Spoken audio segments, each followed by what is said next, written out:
Hello friends, welcome back to my channel.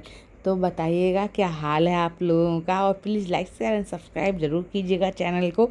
चलो अब discuss करते हैं आज का पॉडकास्ट। तो गाइज आज का पॉडकास्ट है अंशु के बारे में।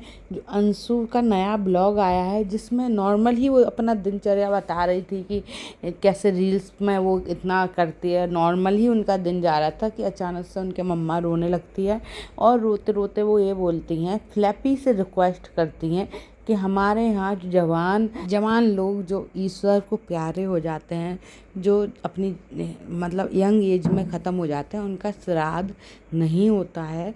तो ऐसा उन्होंने रिक्वेस्ट करी। तो प्लीज़ फ्लैपी जी मत मनाइएगा। आपने पिछली बार मना लिया था सूरज जी का श्राद्ध। एंड मुझे तो फ्लैपी का ये चीज़ समझ में नहीं आती है।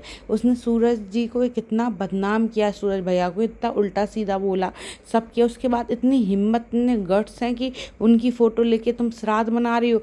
तो मतलब बेइज्जती कर रही हो उनका। मन में इतना पाप है तुम्हारे कि तुम उनसे प्यार नहीं करती थी। वो तो अरेंज मैरिज थी, वो तो ऐसा था और वो तो इतना ख़राब आदमी था, सब तुमने बोल दिया। उसके बाद उनका श्राद्ध मना रही हो। उन मतलब मरने के बाद किसी की आत्मा को कितना दुखी कर सकता है कोई।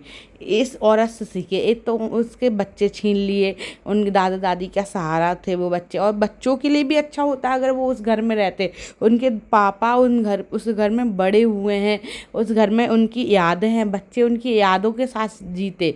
लेकिन नहीं, उसे उधर से छीन के ले गई उधर। उसके बाद सूरज जी को इतना बदनाम कर दिया कि और बस इसलिए क्योंकि उसे आज़ादी से जीना था। उसने किसी चीज़ का नहीं सोचा। उसे फालतू के, वो पता है पागल हो गई है वो औरत। उसे फालतू की चीज़ें करनी थी जो कि वो इस घर में नहीं कर पाती, इसलिए वो चली गई। उसे घूमना था ना, घर में टिकती कहाँ है।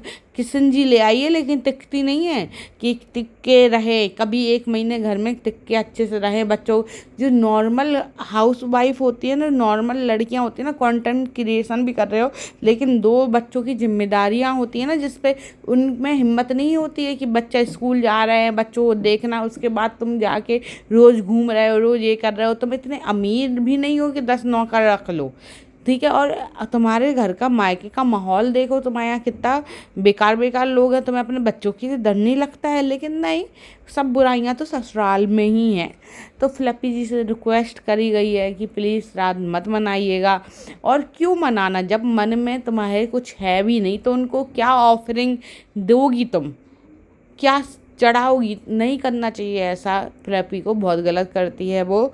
आप बताइए आपके क्या विचार हैं इसको लेके, और अगर आपको कुछ पसंद आया हो तो please like share and subscribe करिएगा एंड कमेंट डाउन करिएगा अपना favourite part. Bye bye guys, मिलते हैं नेक्स्ट पॉडकास्ट में।